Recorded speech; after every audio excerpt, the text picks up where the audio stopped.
Société Générale est depuis longtemps une grande banque du secteur de la défense et un partenaire de confiance pour les acteurs de la base industrielle et technologique de défense. Dans un contexte de hausse de la commande militaire, qui fait suite aux engagements des États membres qui ont été pris au sommet de l'OTAN avant l'été, nous sommes en rendez-vous avec nos clients pour les accompagner dans leurs opérations, comme nous l'avons fait ces dernières années, par exemple en Pologne et bien entendu en France. Un groupe comme le nôtre mobilise son bilan et intervient sur la palette de l'ensemble des solutions bancaires, monétisation de créances, financement de la supply chain ou encore introduction en bourse.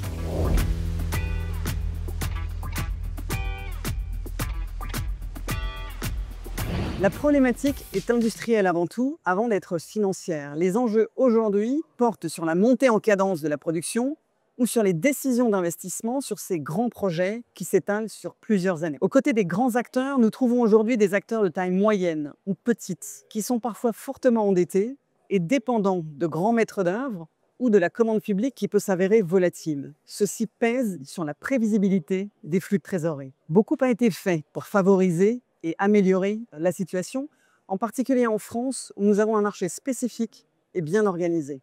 La hausse des commandes militaires qui découle des engagements de l'OTAN va apporter une prévisibilité supplémentaire, avec ces engagements qui ont été pris d'allouer 3,5% du PIB des États à horizon 2035 au secteur de la défense. Ces engagements vont avoir un effet très positif sur les fondamentaux du secteur, sur toutes les entreprises. Les financements suivront, il n'y a aucun doute.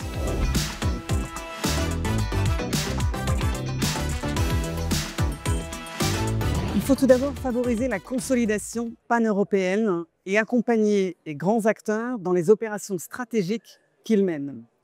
Il y a toujours quelques obstacles politiques, mais nous avons vu des opérations se faire sur certaines verticales.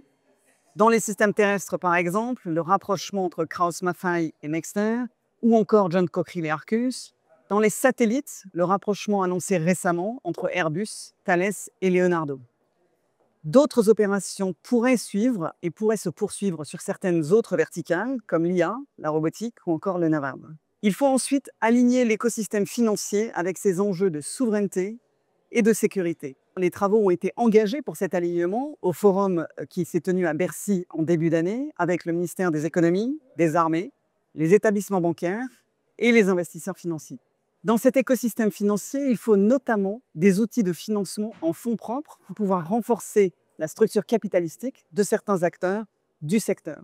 Ces outils de financement en fonds propres, chez Société Générale, nous les accompagnons en facilitant l'accès à la bourse de certaines sociétés. Nous avons par exemple accompagné Exosens dans son IPO ou en partenariat avec certains fonds.